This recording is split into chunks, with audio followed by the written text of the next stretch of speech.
Accept your death.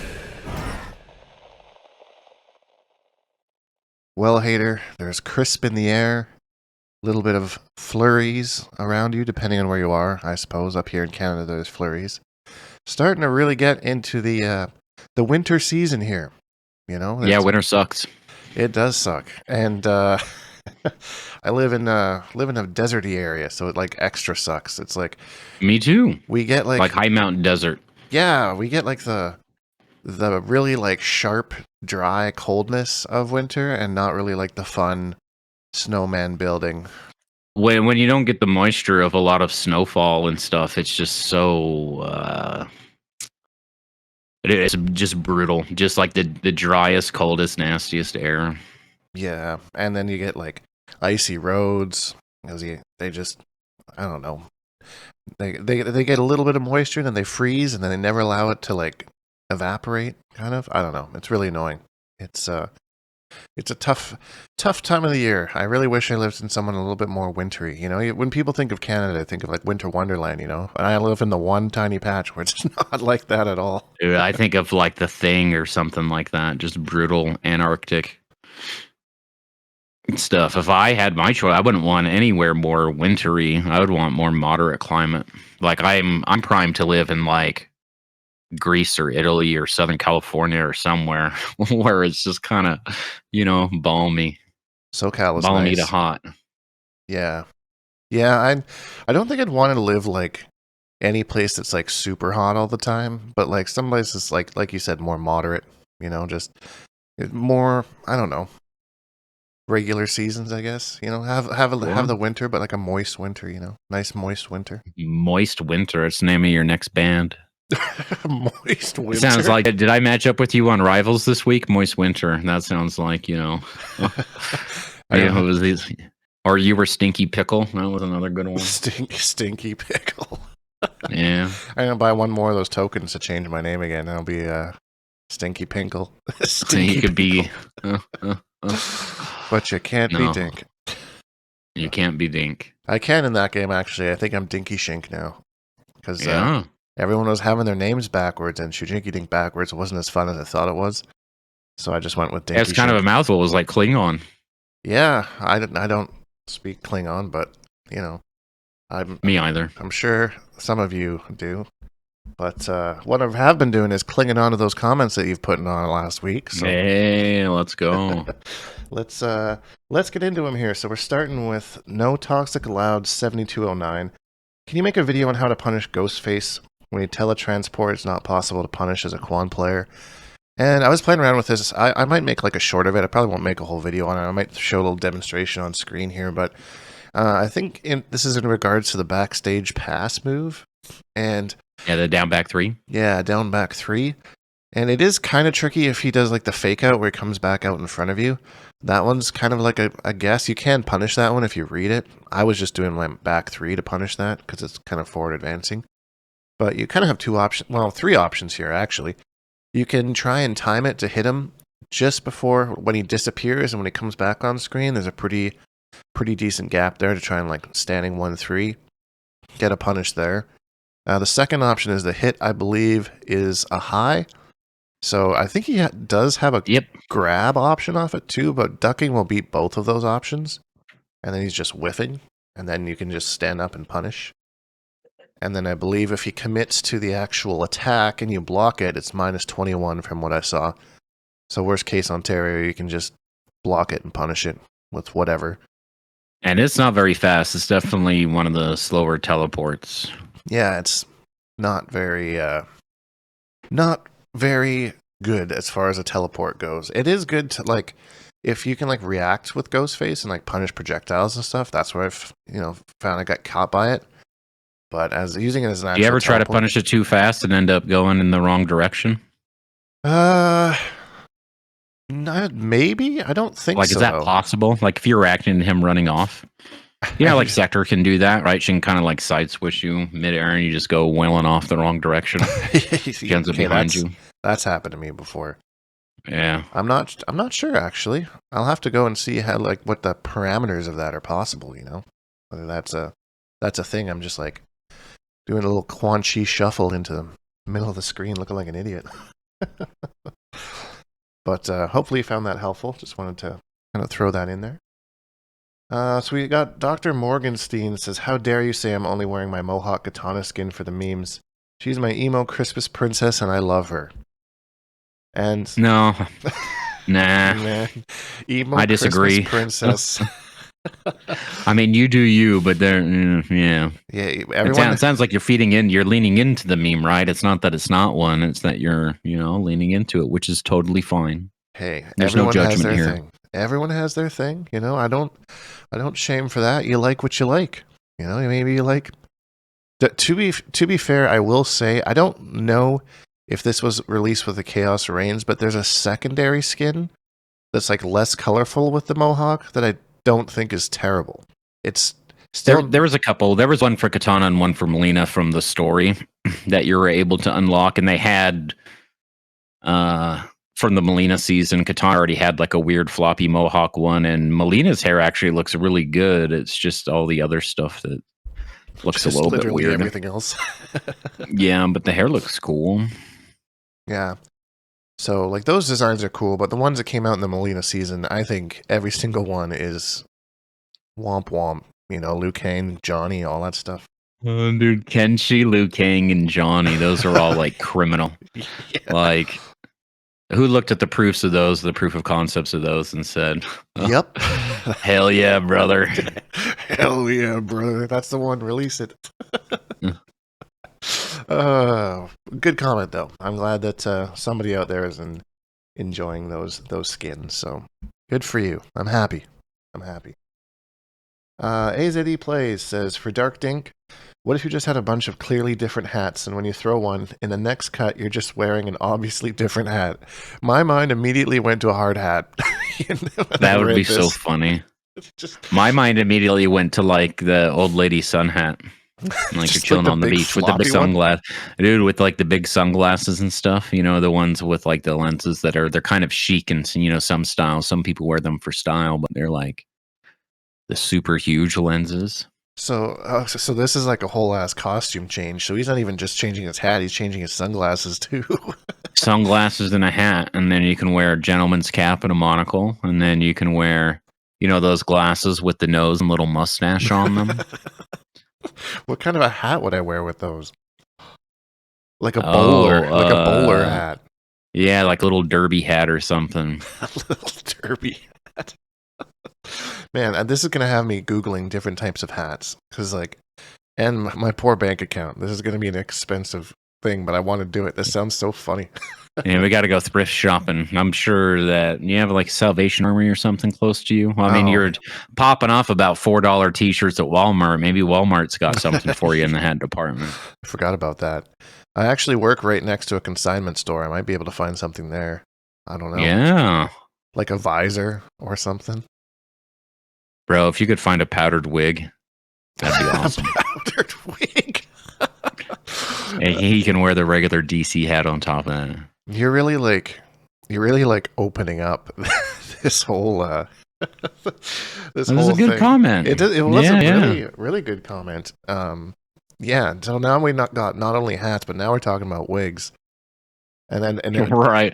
I mean, if you just happen to find one at the consignment store, right? You let it build itself. You start with an idea and you let it turn into whatever it's going to turn into. That's the creative outlet, my friend. That's how it works. It's not like Dark Dink hasn't worn a wig before. He has worn a wig before. That's right. That's right. The SMG princess wig made out of what looked like cassette tape or VHS tape or something. It was a cut up garbage bag. Oh, okay. I remember that. You guys had a little bit of a feud for a hot minute. We did. You had your 15 minutes of F-U Dink, no F-U Princess. Yeah, I haven't even thought about that name in a long time. Who knows what they're up to these days? She could be out there still making clickbait content. Who knows? Maybe. The second half of this comment, Philia on Killing the Hype, really enjoyed gameplay of MK1 after the leaks, and now the new and shiny Marvel Rivals is out. I haven't been on MK as much, and I definitely feel that. Yeah. I definitely feel that. Yep. And I've been in Steam a lot more because of Rivals or whatever. And you want to know what's in my popular column for my uninstalled games? What's Mortal that? Kombat 11. No. Not Injustice 2, not MKX, not Mortal Kombat 1. For the games that it wants me to install because it's popular right now, Mortal Kombat 11. Well, that's the crowd that seems to always happen at some point in the game's life. They're like, oh, I'm going back to the old game. That one was way better. That was way more fun. Do you think that they like the characters more in MK11 and the system mechanics, or they obviously like that more than they like cameos, which I think is the big problem. There's a lot of course, the whole rough launch and unfinished, whatever. But I think when it comes down to it, the most casual complaints I've seen, and they're all back on MK11 when they're feeling Mortal Kombat. And I think, what do you think? Do you think the cameos have something to do with that? So, in my opinion, I'm not sure if you saw my tier list video I put out earlier this week, but I had MK11 very low on the fun to play.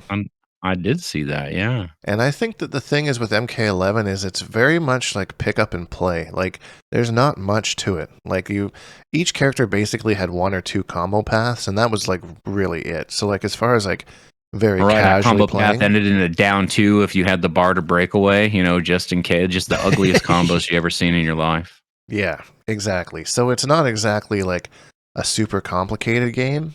So I think for more casual people that just want to play a Mortal Kombat game and they see maybe MK11's on sale or something, they're like, sure, I'll mash around to that one, and then they end up having some fun with it. And it definitely doesn't have as much mix and stuff, right? No, the mix and is you all have a lot more defensive options.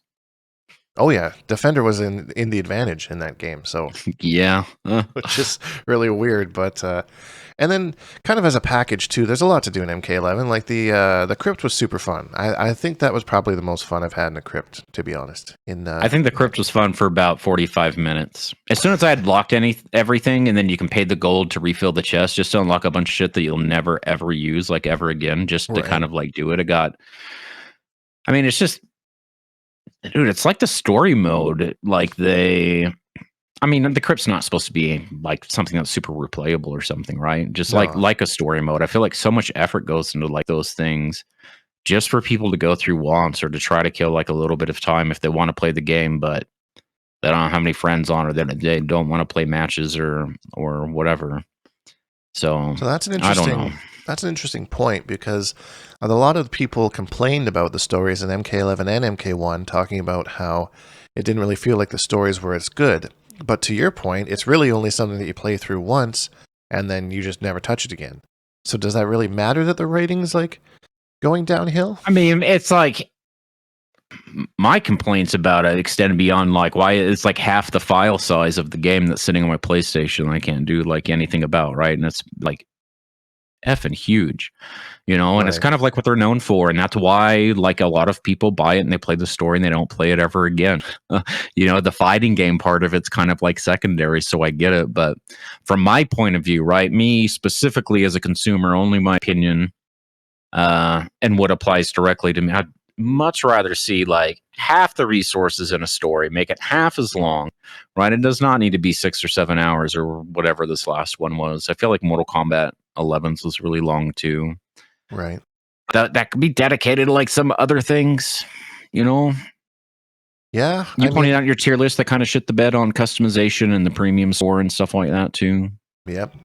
Big time. That would be nice. For me, like as a Mortal Kombat fan, like I really look forward to the stories. I love doing the stories, and I will say I also only play them once, but I get really excited for them. I love the lore, and I feel like it really helps back the characters to like finish those stories. But I do agree with you that they don't need to be as long. And there's just something about the last 2 games that like it doesn't really feel like Mortal Kombat. Like it's not this Battle of the Realms, ninjas and Earthrealm and all that kind of stuff. No, it's like the Avengers. It's the multiverse, like sort of thing. Yeah. That literally everybody's doing, and that makes it like even more frustrating. Yeah, just because we're oversaturated with that trope, like in everything, and now it's Mortal Kombat 2. Everyone's doing it. I was actually saying the other day that like the James Bond films feel to me like the boomer equivalent of the MCU. That was just a passing thought I had the other day. Are you more of a Pierce Bronson James Bond, Sean Connery, or like a Daniel Craig modern day Bond? More modern day Bond. Pierce Brosnan for sure, because GoldenEye N64 was like my childhood. I played that crap out of that game. I'm actually replaying it right now on my Xbox, trying to do a 00 agent, which is kind of where I had that thought of that. I see. But yeah, there's a lot of people who are like, "Oh, Sean Connery is going to be he is James Bond, blah blah blah, whatever." Sure, I don't really care that much. Have your Bond, I have my Bond. You know, that's fine. But I like the first couple Daniel Craig ones where like it didn't get like so caught up in itself on being like the dark, gritty, more serious version, because all the ones before, all of its predecessors are more like campy, right? James Bond is a very kind of campy franchise, you know, kind of got its charm and its, you know, sort of like comedy and stuff weaved in. I'm a really big fan of the first couple Daniel Craig ones, though. I like that sort of version of a Bond universe. you know what I really like didn't really think about until this moment? What do you think of like James Bond as a guest character in Mortal Kombat, huh? Dude, that would be fucking sick. I'd take that over Conan and literally any day. He'd have all his gadgets and stuff and a little pistol and like... Yeah, a little pen that shoots your eye out or something. His throw would be some sort of weird taser that's built into his cell phone, or... You know, and like just cherry on top, he's also a grappler for whatever reason. For whatever reason. Hand-to-hand combat. Bro, and then, you know, NRS can put the shaken not stirred martini thing in both a taunt, the win pose, the intro, the like whatever, right? Let's just beat it to death. Yeah, I would be excited for his intros with Johnny Cage. I think that would be very entertaining. See those two swabs. But Johnny Cage would make fun of his accent. Well, and so there's another thing. What James Bond would they put in there? Would it be Sean Connery? I feel like with the way that NRS has done their guest characters, it would 100% be Sean Connery. You know, they're kind of going for that age group. I'd definitely be Camp Daniel Craig. He's my James Bond, even though I grew up with the Pierce Bronson one. Right. Sean Connery was a teeny bit before my time. I think Pierce Brosnan was only in 2, maybe 3 James Bond movies, I think. I don't remember. I didn't keep track of it. I was never a huge fan of the franchise, and I really like Mads Mikkelsen. Right, I saw Casino Royale, and that was really cool, and it had its own little, you know, flavor and its grit and stuff. But they haven't all been good.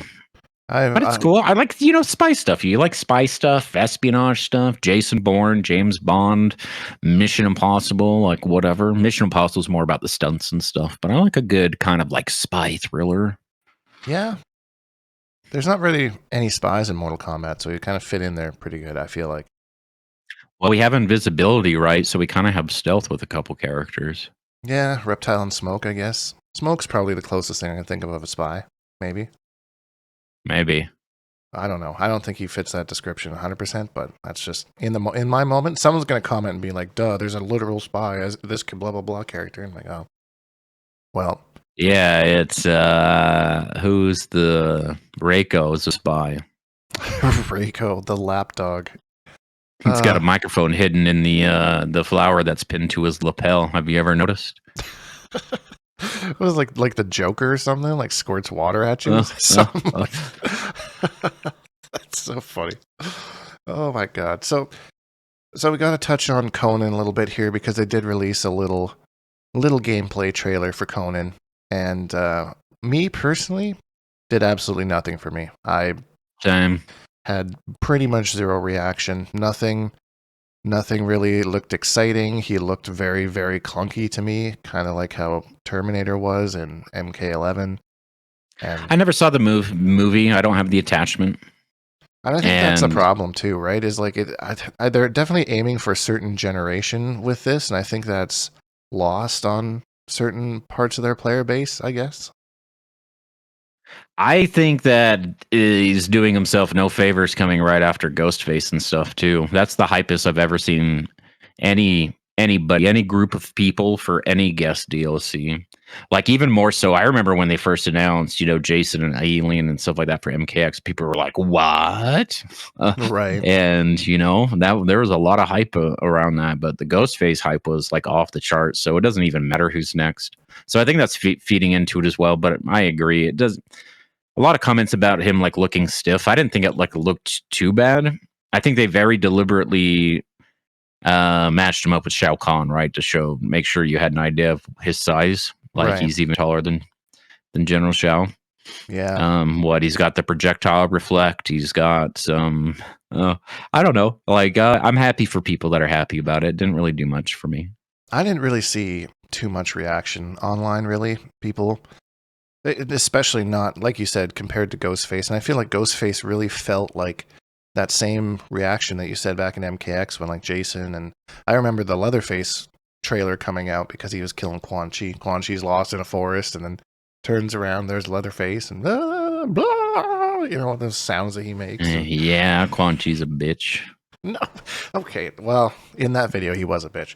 In that game, in general, they treat like a bitch. I had a stupid gameplay moment. A little ball-headed, little powder donut bitch over here. Rune trapping people. Little time stop game where you have to stomp on his balls. Like, I'm not doing that. No, that's stupid. What? Yeah, there's what? At one point where Sonya's fighting Quan, and there's like, those little time stop events where you gotta mash. The QuickTime events. QuickTime events, that's what they're called, yeah. And then I refused. I was like, I'm not mashing that button. You just dangle your foot there, lady. I'm not touching Quan Chi's balls. And then she just ends up. Yeah, those things are pretty pointless when the same thing happens either way. Or maybe like a slight animation change, but that's how I feel about a lot of games that have them. There is a couple of them not in very the MK1 interactive story, I think. Maybe there's just the one. Yeah, because like I bet you literally everybody the first time through the story died at that Baraka chapter in the gas chamber. I'm going like, I'm supposed to mash 4. I did 3 times before I figured out what the hell was going on. I'm like, what the hell? I mashed properly. What the hell? Right.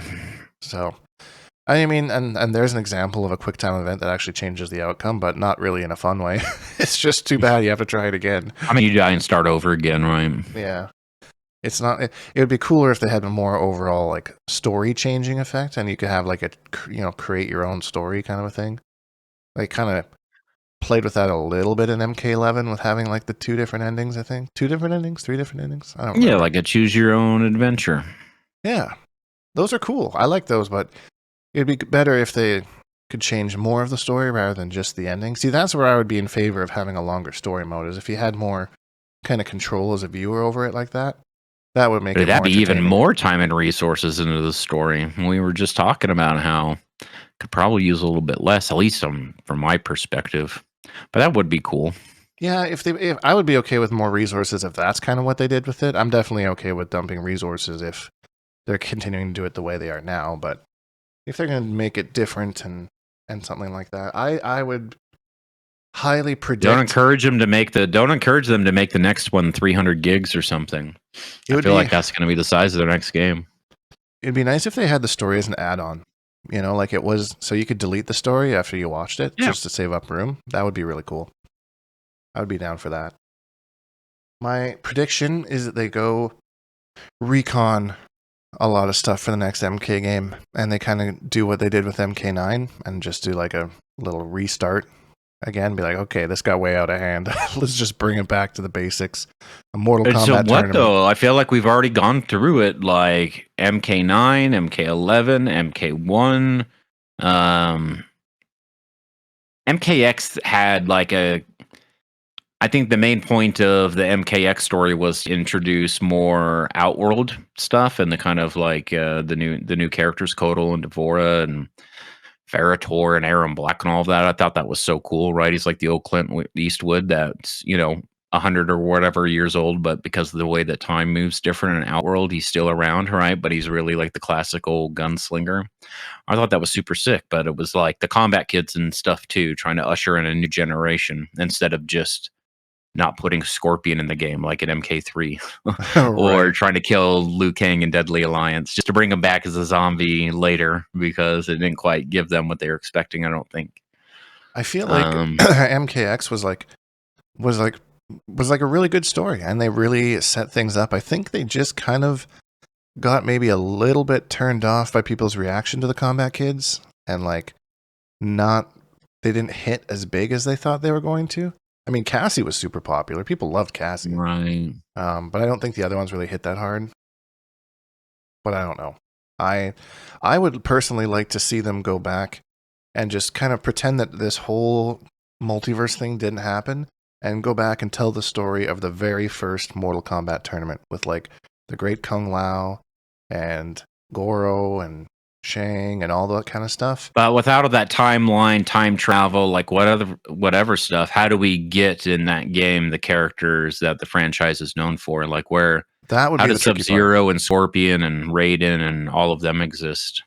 Raiden would make sense because he's like a god, right? I don't know if actually he was around during the events of Mortal Kombat 1.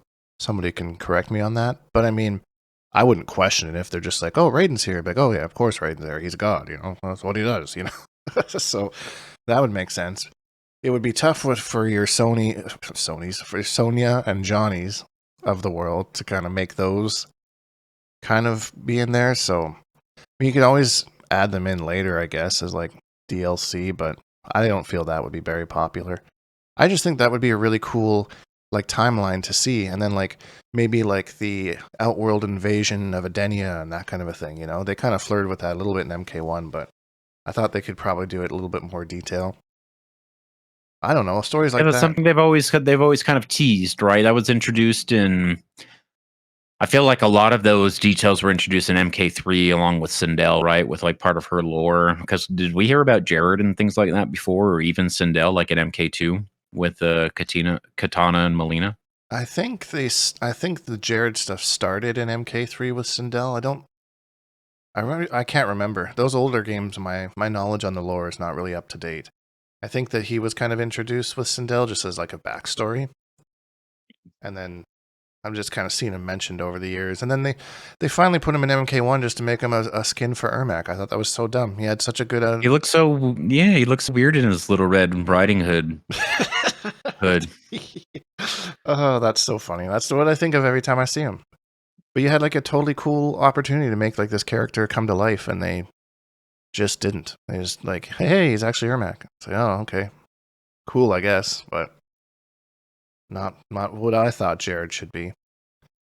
I figured that we would get more like Taven and Dagon and 3D era stuff, because they were kind of going that route with like bringing Lee May back and Shujinko, and Hotaru would have been so cool. There's been so many. I know, especially to offset the Havoc stuff, all the Chaos stuff.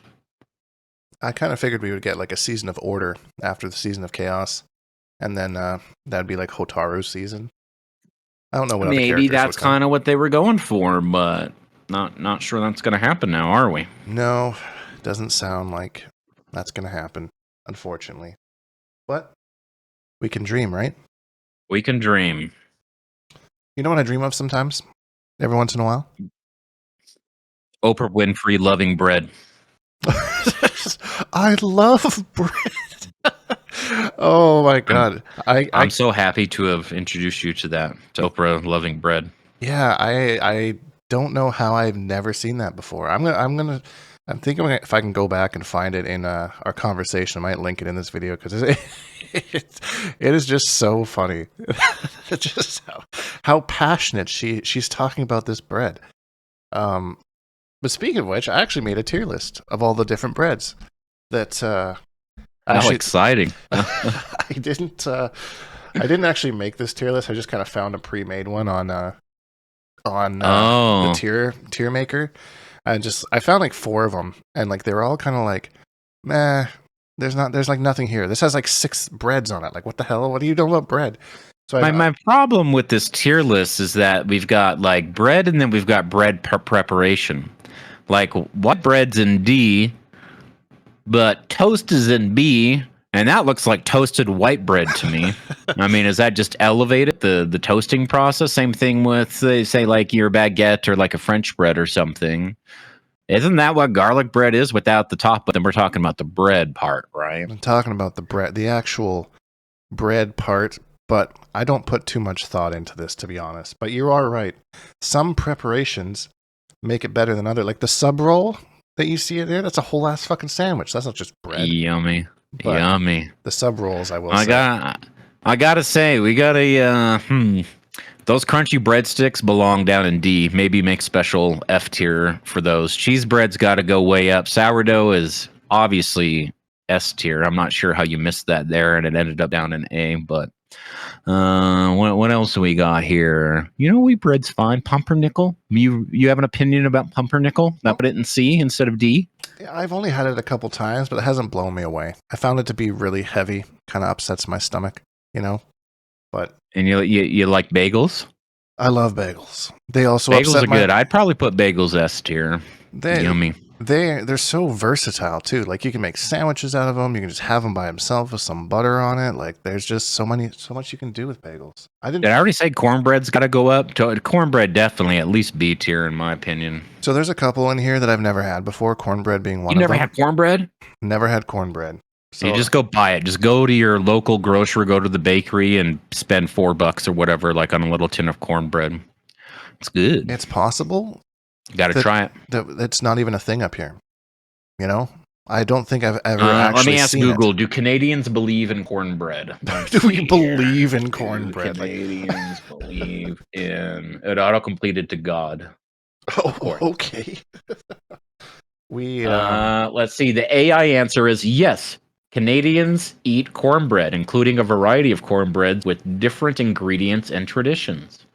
I feel like that could be more of a prairie thing than where I live, but I'll look for it. I'll go to the grocery and I'll look for it. And if nothing else, maybe I'll find a recipe online and I'll make it. You know, there's actually a Canadian cornbread, a cornbread that's been baked in Canada since around 1780. Wow, we're learning. Yeah. Sounds like I'm looking at the ingredients here, and it seems like regular ass cornbread. Is there actually corn in it, or is that just like a term for it? It's cornmeal. Cornmeal, okay. Instead of flour. So let's see here. Yep, cornmeal, flour. I guess it has flour as well. Some baking powder. That's your rising agent. You know, egg, sugar, butter, little milk. Little milk. You know. All right, great tier list. This is better than the last Mortal Kombat one. Well, yeah, I don't know. I just kind of slapped this together in a couple minutes. We were talking about it last week, so I was like, "Oh, this could be a fun thing." Banana bread's also like put that in F tier down with the crunchy breadsticks. Oh, you're not a fan of banana bread? No. I feel like the idea of banana bread is always more like popular than the actual bread itself. Everyone's like, "Oh, you could just use your old bananas to make banana bread," and then it never happens. I will die on my hill that garlic bread and brioche are the S tiers though. Those are my favorites of the breads. What if there was no butter and garlic and parsley and stuff on your garlic bread? Would you still like the bread? Do you think that bread is S tier? I would probably. Or is it the garlic that elevates it? It's the style of preparation that elevates it. I think it would be, if it was the bread on its own, probably in kind of like the B tier-ish with the bread rolls, you know, probably in there. But naan is also missing from here. Oh, that Nepali Indian bread or whatever. That's definitely S tier. That's an S tier for sure. Yeah, naan bread's fucking sick. Ciabatta is one of my favorite to make sandwiches with. I make sandwiches a lot. Sandwiches are good. We really talked about bread for like 10 minutes. It's a slow MK News week. There's not much to go over. I hope you enjoyed my bread tier list. Hopefully, leave your favorite breads in the comments down below. But speaking of, are the tiers ordered? Not to mess up your transition there, but are these ordered? Did you put whole grain bread above wheat bread? Or they just live together in the same tier? Oh, no, the tiers are just, no, they're not ordered within the tiers. They're just, I feel equally about all of them in that tier.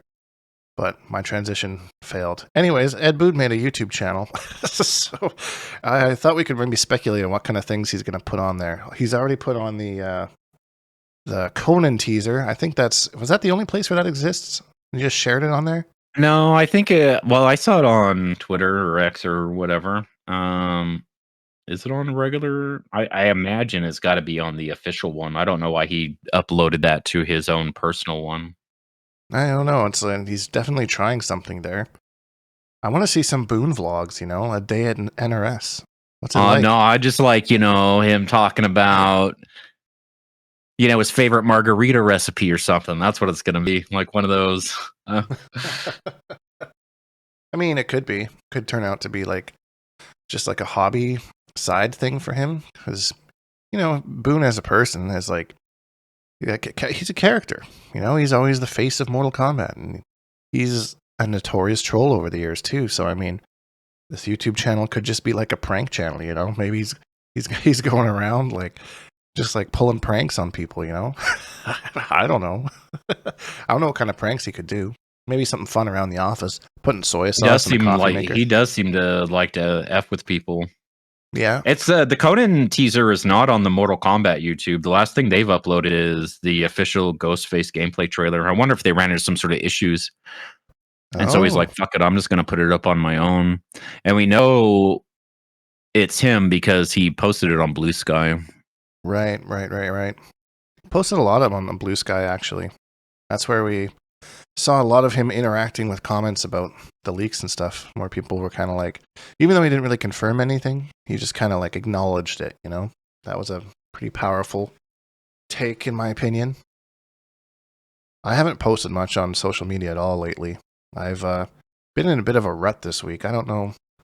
It's just, I guess it's just the state of everything. We're kind of going back to like this weird in the middle kind of a thing. Conan not coming out till like the end of January is also a bummer. That's a long time to wait between characters, especially when we were used to like things having a lot quicker in the last. Well, Ghostface came out the beginning of last month. If they still had the same sort of deal like Combat Pack 1 where it was character cameo, we'd have a cameo this month. Right. So instead we're getting him in January.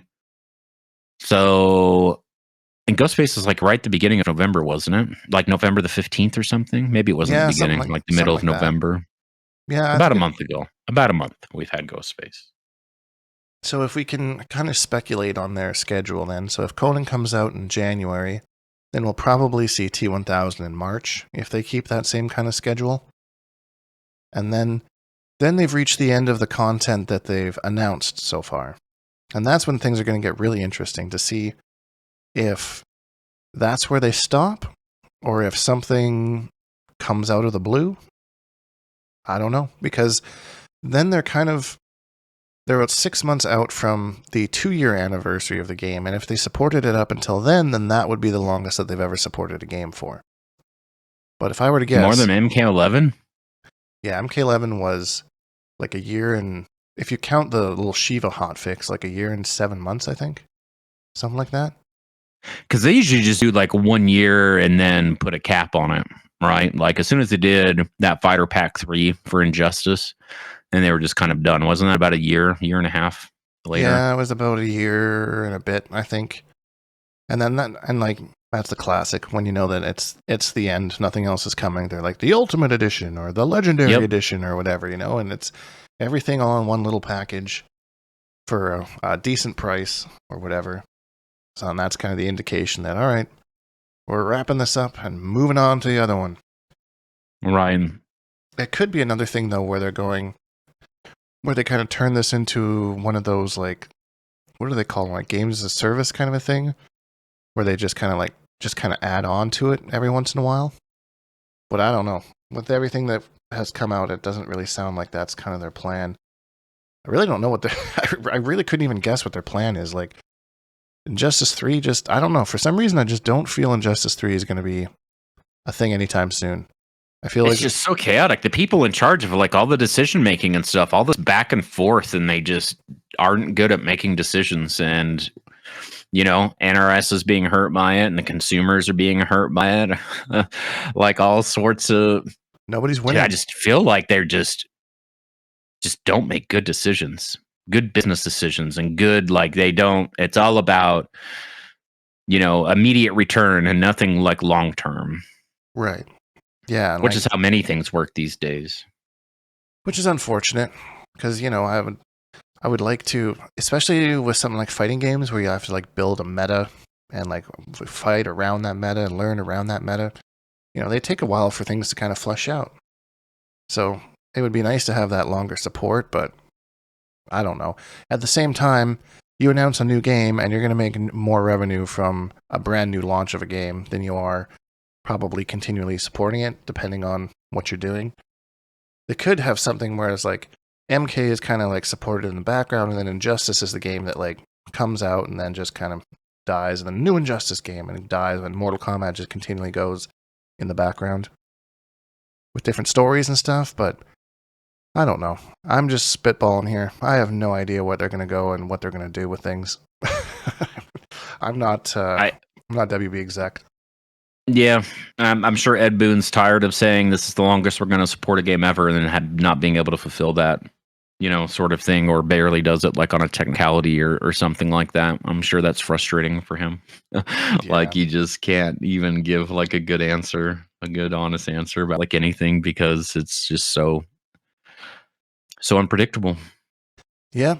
And then like I don't know, did you catch any of the game awards that happened the other day? A little bit. I usually catch the highlights the next day because there's just too much filler for me to sit there for 4 hours or however long it is and wait for something I want to see, unless I'm really anticipating something like we used to do, like leading up to Mortal Kombat 11. We were watching everything, right? Like, and people are getting all butthurt because this has got to be the one. No, this has got to be the one. And then we finally got it. And the setup for that was like great and stuff, right? But without something like that, or like when we were waiting, like, oh, finally an Elden Ring trailer, and like when we finally got it, felt good, man. But I don't have any sort of anticipation for things right now, so I didn't really watch it. Did you watch it? I didn't watch it this year. Usually I do watch it for the same reason that you just mentioned, that like I'm kind of anticipating something, I want to see something, I want to get some sort of trailer or something. But this year there wasn't really anything that I was like interested in or expecting, and I didn't really care about like any of the games that were up. I will say Astrobot winning Game of the Year felt a little weird to me. Like, I heard from people who have played that game that it's super duper fun and it's great, but maybe I'm wrong here, but isn't that a Sony exclusive game? Yep. It's weird to me that a game that's exclusive to one platform would win Game of the Year. It hasn't like God of War and Last of Us and things like that won. I mean, that's on PC and stuff now, but those were all PS IPs, and I think only available at console at a certain point. Yeah. I don't know if they won Game of the Year. I'm just kind of riffing here. No, you're not wrong, though. The weird, it's not weird to me because any sort of weird factor was already out of my system when that came out, and all of my Soul streamers and stuff are all playing it. Like, it's a really good platformer, right. And it's got like so much nostalgia and stuff baked into it. It went crazy. Like, the game definitely went viral. One of those games you just see everybody playing. Everybody on my Twitch list, right, is playing Astrobot, for these 2 weeks, and then people trying to turn it into like runs or, whatever it may be. It seemed like people like really, really liked it. It was kind of, that's the weird thing, is that that it was as good as it is. People are expecting it to be like way worse, kind of like for what it is. But right. super. I haven't played it, but I know that there's a lot of people very happy with it. I think it's one of the more fun platformers. Yeah, it is a super popular game. So, and I know that Game Awards aren't like a super duper, like be all end all kind of a thing.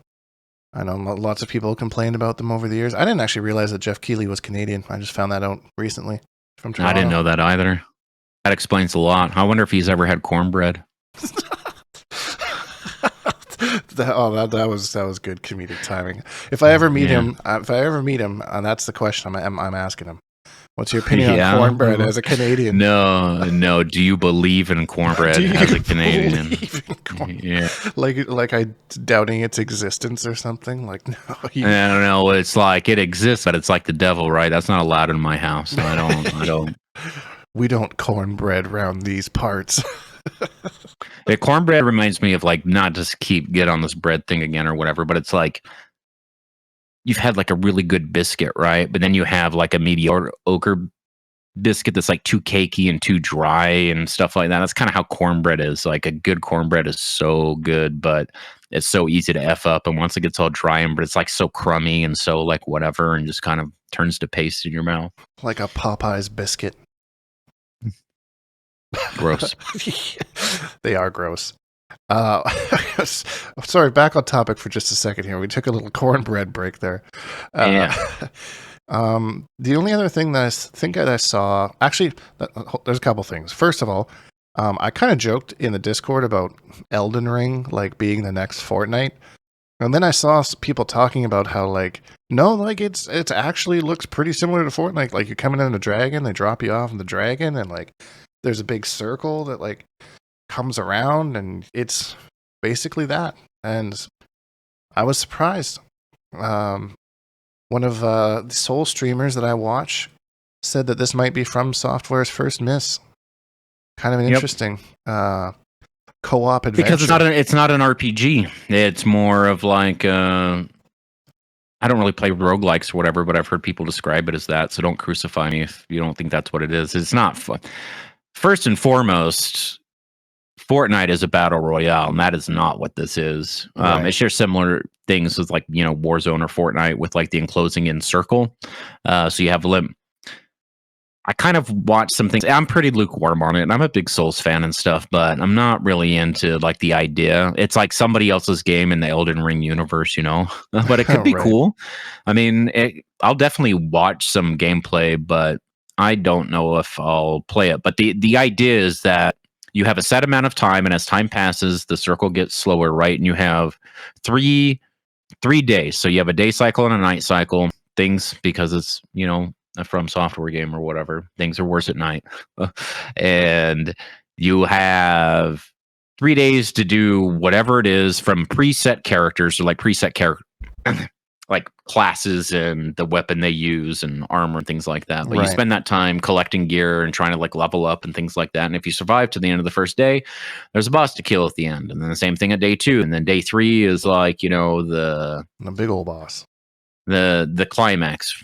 And I think it's like a team of like 3 people. I'm sure there'll be bots and other sorts of things. I don't know. We'll see. I'm more interested to see if they're going to put any like legitimate lore in there. If there's going to be any cool little things alluding to other things. We have so many unanswered questions, but I don't imagine they're going to put anything too crazy in there. Besides Dark Souls bosses, we saw Nameless King in the trailer. That's what got my attention. I was like, if that's not Nameless King, you cannot be this developer and put a Giga Chad on top of like a Wyvern or Drake or Dragon or whatever, throwing lightning bolts and not expect people to think that's the Nameless King. It's not the Nameless King. It's Jared from Friends. Yeah, right. This is Bob. He used to be a shopkeeper before the Shattering. His friends call him Bobby. Friends call him Bobby. But I didn't see him explicitly named later, but like in the interview with the director, it's not Miyazaki directing this one, even though it has his blessing and stuff. And I think it's part of the initial conceptualization of it. Right. This feels like Bandai Namco's like, this IP is way too big. I know you guys like to move on to different games and not do sequels and stuff like that, but you got to give us something. There's just like no way. And so this is what they gave them instead of like a new Souls-like. Like, I mean, if you want another Elden Ring, whatever, then here you go. And I'm sure it'll be good for people that like that sort of stuff, but might not be my thing.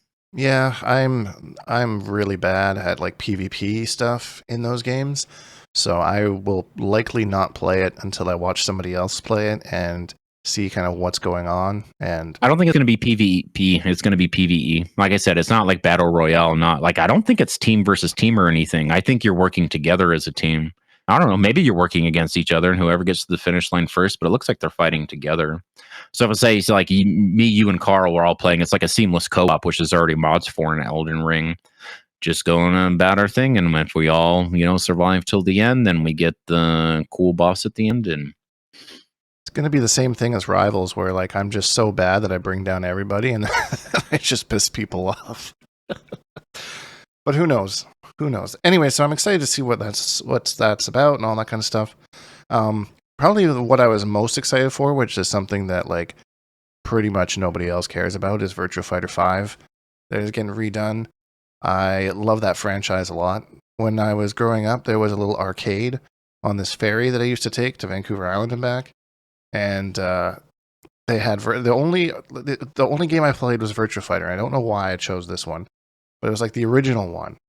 And we got so excited for the trip because we would just play that one arcade there and back the whole time, and yeah, it's just got good like childhood vibes for me. I'm not great at that game, nor do I ever pretend to be, but it's just a franchise. And this is the kinda always- remake, right? The RE or whatever they're putting out, and they announced a new one, Virtual Fighter 6. Virtual Yeah. Fighter 6, is that true? I believe this one is called Virtua Fighter 5 Revo or something like that. There's a beta right That's now. the on Steam. remaster that's coming out like imminently, right? Isn't there a? Yeah, in I January. thought we I were getting think. like a brand new game. I missed that announcement, which would be weird. Oh, to I don't me, know. But I think they said January 26th. I think initially it said 2026, but I think that was a typo. I think they meant 2025. Hopefully I'm wrong. I don't know, or hopefully I'm right, I guess. But that's one that's like I'm pretty excited for. I'm gonna go and mash around in. And then the new Turok game is coming out, which is another one that I remember playing a lot as a kid.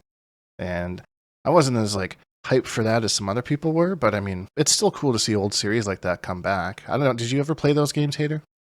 Nope. No, I've heard of it though. Dinosaur hunting, dude. You got like crossbows and stuff and sniping dinos. It's kind of cool. Sniping dinos. Sniping dinos, yeah. It's true. I also heard that the 4-year-old game, The Last of Us 2, is getting a remaster. Wow. Oh, wow. Really? Cool. That's it's reaching like GTA 5 level status, like remastering, you know? But whatever. Yeah. I'm happy for the franchise. I did buy that game, but I never finished it. I think I made it maybe 3 or 4 hours in. Just something about it was just, I don't know, didn't capture me like the first one did. I'm not really Story-wise, or like the mechanics and stuff, you mean? 'Cause I don't really like the mechanics of those games. I like the story. I like watching the playthroughs and stuff, but I don't like playing them because I don't like sneaking around in a room with 20 zombies and I've got a glass bottle in my bag and a little bit of gauze in my bag, and then the alcohol I need's on the other side of the room, and so I sneak past and I go get it, and I got to spend 30 seconds putting it all together, and then I go and throw it. It's my only shot right, you and miss. you know, I'm me, totally miss, or all I do is piss them off or something. I was like, this sucks. I'm just gonna watch somebody who's good at this stuff. Like, I don't think they're necessarily hard. It just doesn't captivate me like other sorts of games. Yeah, the Like survival survival horror. type stuff. Yeah, I don't like survival stuff. I'm not that great at that. That's why I didn't play any of the Resident Evil games either. I tried the first one when I was a kid. Didn't really make it far. The only Yeah, I one, remember the first couple in the 90s and stuff. The only one that I played, I think, was Resident Evil 4, and I think that it's because it was more of a shooter than a survival horror, which is why I actually played that one a little bit more. It had like a co-op mode or something. I don't really remember. That was a long time ago.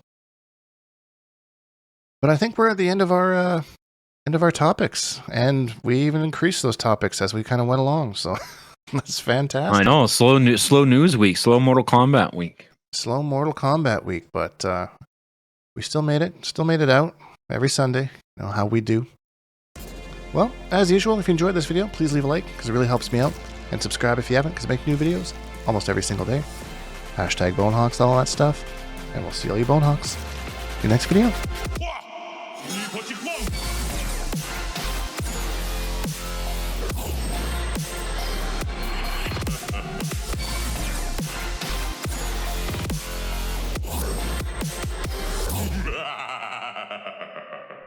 Accept your death.